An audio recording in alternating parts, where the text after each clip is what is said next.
আসসালামু আলাইকুম, আশা করি সবাই ভালো আছেন। যে যেখান থেকে দেখছেন kindly like, follow and YouTube চ্যানেলটি সাবস্ক্রাইব করে দেবেন। সো আজকে আমি বানাইতেছি আপনাদের জন্য যে রেসিপিটা, সেটা হচ্ছে বিফ অ্যান্ড চিজ স্যান্ডউইচ। দেখতেই পারতেছেন এখানে বিফগুলো আমি কীভাবে কিমা করে ফেলছি। অ্যান্ড দেন চপিং বোর্ড দিয়ে আমি এভাবেই সবসময় চপার দিয়ে বিফটাকে কিমা করি। অ্যান্ড ফ্রাই প্যানে তেল দিয়েছি অ্যান্ড বিফটাকে দিয়ে নিলাম।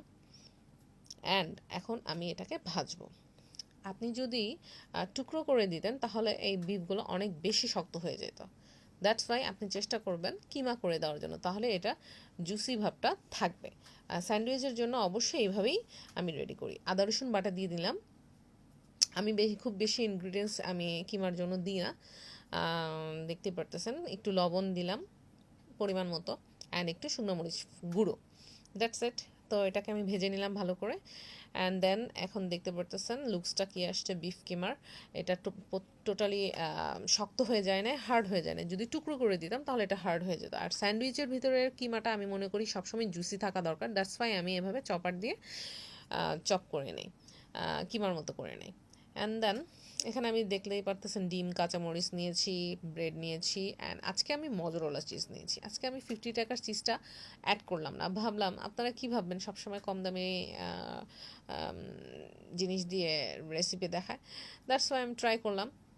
মজরোলা চিজটাই আজকে আপনাদের জন্য ইউজ করলাম। আশা করি আপনাদের ভালো লাগবে। প্রথমে আমি ব্রেডের মধ্যে ডিমটা দিয়ে দিলাম।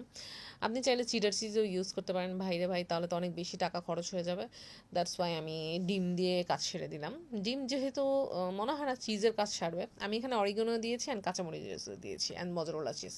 অ্যান্ড দেন আমি আমার স্যান্ডউইচ মেকারে দিয়ে দিলাম। আপনি চাইলে এটা ফ্রাই প্যানেও ভাজতে পারেন, অ্যাজ ওয়েশ।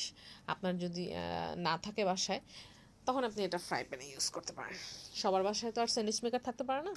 দেখতেই পারতেছেন স্যান্ডউইচটা কত বেশি জুসি অ্যান্ড কত বেশি চিজি হয়েছে, এত বেশি মজা হয়েছে বলার বাইরে। জাস্ট ট্রাই দিস ওয়ান, আমার মতো রান্না করবেন।